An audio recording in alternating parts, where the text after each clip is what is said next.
చెప్తాడు, దాని మీద చేత కాదు కేంద్రం డబ్బులు కావాలని చెప్తాడు.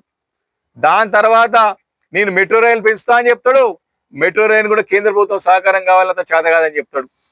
ఈ రోజు పోయి ఫార్మా సిటీ అని చెప్తాడు, ఫార్మా సిటీని తీసుకుపోయి fourth city Bharat future city అంటాడు, దాన్ని కట్టడానికి చేత కాదు. ఈరోజు కాళేశ్వరాన్ని కొంచెం ఒక రెండు పిల్లలు కుంగిపోతే దాన్ని రిపేర్ చేయలేక మరి మేడిగడ్డ కాదు తుమ్మిడిగట్ట అంటాడు, మళ్ళీ దాని గురించి కూడా పోయి పక్క రాష్ట్రం మహారాష్ట్ర ముఖ్యమంత్రి నాకు అపాయింట్మెంట్ ఇవ్వని చెప్పేసి అది కూడా చేత కాదని చెప్తాడు. అన్నీ కూడా విఫలమే. ఏ ఒక్కటి కూడా గడిచిన 2.5 సంవత్సరాలలో ఏ ఒక్క మంచి పని చేసినా ఇప్పుడు ఈ యొక్క ముఖ్యమంత్రి గారు అని చెప్పేసి ప్రభుత్వం ప్రశ్నిస్తా ఉన్నాం.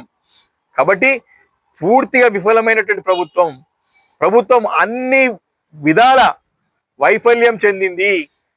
అందుకే ఆ వైఫల్యాలను కప్పుపించుకోవడానికే ఎప్పుడు కూడా కేసీఆర్ గారి పైన, కేటీఆర్ గారి పైన, హరీష్ రావు గారి పైన దుమ్మెత్తిపోయడం తప్ప తన చేసింది ఏమీ లేక, చెప్పుకోది ఏమీ లేక, ఈ రకమైనటువంటి మరి ఘర్షణ వాతావరణం సృష్టించడానికి, ఈ రకమైన దుర్భిషలు ఆడడానికే తన ప్రాధాన్యతను ఇచ్చుకుంటూ ముందుకు పోతున్నాడు తప్ప పరిపాలన చేతగాక చేతులెత్తేసినటువంటి దద్దమ్మ అసమర్థటువంటి ప్రభుత్వం ముఖ్యమంత్రి రేవంత్ రెడ్డి గారు అని చెప్పి సందర్భంగా స్పష్టంగా అర్థమవుతుందని చెప్పి సందర్భంగా నేను మనవి చేస్తున్నాను.